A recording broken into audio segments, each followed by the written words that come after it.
बहुत समय पहले की बात है। महाराष्ट्र में किसी जगह एक गुरु का आश्रम था। दूर दूर से विद्यार्थी उनके पास अध्ययन करने के लिए आते थे। इसके पीछे कारण यह था कि गुरुजी नियमित शिक्षा के साथ व्यावहारिक शिक्षा पर भी बहुत जोर देते थे। उनके पढ़ाने का तरीका भी अनोखा था। वे हर बात को उदाहरण देकर समझाते थे, जिससे शिष्य उसका गूढ़ अर्थ समझकर उसे आत्मसात कर सके। ये शिष्यों के साथ विभिन्न विषयों पर शास्त्रार्थ भी करते थे, ताकि जीवन में यदि उन्हें किसी से शास्त्रार्थ करना पड़े तो वे कमज़ोर सिद्ध न हो।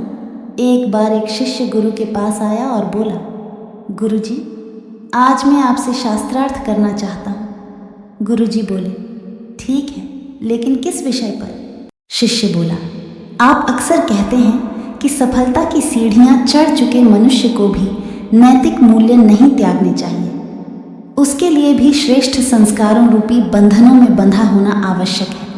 जबकि मेरा मानना है कि एक निश्चित ऊंचाई पर पहुंचने के बाद मनुष्य का इन बंधनों से मुक्त होना आवश्यक है, अन्यथा मूल्यों और संस्कारों की बेड़ियां उसकी आगे की प्रगति में बाधक बनती हैं। इसी विषय पर मैं आपके साथ शास्त्रार्थ करना चाहता हूँ। शिष्य की बात सुनकर गुरुजी कुछ सोच में डूब गए और बोले, हम इस विषय पर शास्त्रार्थ अवश्य करेंगे, लेकिन पहले चलो चलकर पतंग उड़ाएं और पेंच लड़ाएं। आज मकर संक्रांति का त्यौहार है। इस दिन पतंग उड़ाना शुभ माना जाता है। गुरुजी की बात सुनकर शिष्य खुश हो गए। दोनों आश्रम के बाहर मैदान में आकर पतंग उड़ाने लगे। उनके साथ 2 अन्य शिष्य भी थे, जिन्होंने चक्री पकड़ी हुई थी। जब पतंगें एक निश्चित ऊंचाई तक पहुंच गई तो गुरुजी शिष्य से बोले, क्या तुम बता सकते हो कि यह पतंगें आकाश में इतनी ऊंचाई तक कैसे पहुंची?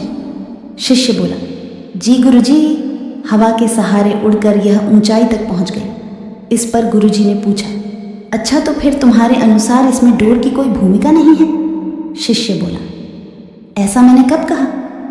प्रारंभिक अवस्था में डोर ने कुछ भूमिका निभाई है, लेकिन एक निश्चित ऊंचाई तक पहुंचने के बाद पतंग को डोर की आवश्यकता नहीं रहती। अब तो और आगे की ऊंचाइयां ये हवा के सहारे ही प्राप्त कर सकती है। अब देखिए गुरुजी, डोर तो इसकी प्रगति में बाधक ही बन रही है ना।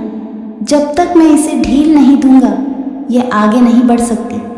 देखिए, इस तरह मेरी आज की बात सिद्ध हो गई। आप स्वीकार करते हैं इसे? शिष्य के प्रश्न का गुरुजी ने कुछ जवाब नहीं दिया और बोले, चलो अब पेंच लड़ाएं। इसके पश्चात दोनों पेंच लड़ाने लगे। ऐसा लग रहा था जैसे आसमान में पेंच नहीं लड़ रहे, बल्कि दोनों के बीच पतंगों के माध्यम से शास्त्रार्थ चल रहा हो। अचानक एक गौता देकर गुरु ने शिष्य की पतंग को काट दिया। कुछ देर हवा में झूलने के बाद पतंग जमीन पर आ गिरी। इस पर गुरु ने शिष्य से पूछा, पुत्र क्या हुआ? तुम्हारी पतंग तो जमीन पर आ गिरी। तुम्हारे अनुसार तो उसे आसमान में और भी ऊंचाई को छूना चाहिए था, जबकि देखिए मेरी पतंग अभी भी अपनी ऊंचाई पर बनी हुई है, बल्कि डोर की सहायता से यह और भी ऊंचाई तक जा सकती है।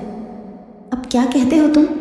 शिष्य कुछ नहीं बोला, वह शांत भाव से सुन रहा था। गुरु ने आगे कहा, दरअसल तुम्हारी पतंग ने जैसे ही मूल्यों और संस्कारों रूपी डोर का साथ छोड़ा, वो ऊंचाई से सीधे जमीन पर आ गिरी। यही हाल हवा से भरे गुब्बारे का भी होता है।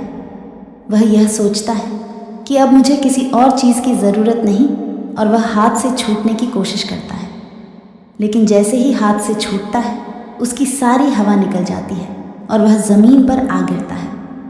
गुब्बारे को भी डोरी की ज़रूरत होती है, जिससे बंधा होने पर ही वह अपने फूले हुए आकार को बनाए रख पाता है।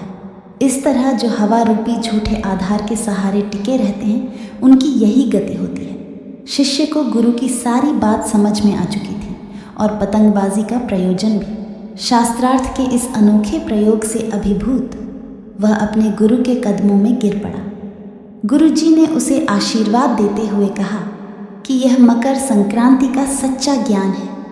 आज से तुम्हारे जीवन का सूर्य भी उत्तरायण की ओर गति करे और बढ़ते दिनों की तरह तुम जीवन के हर क्षेत्र में उन्नति करो।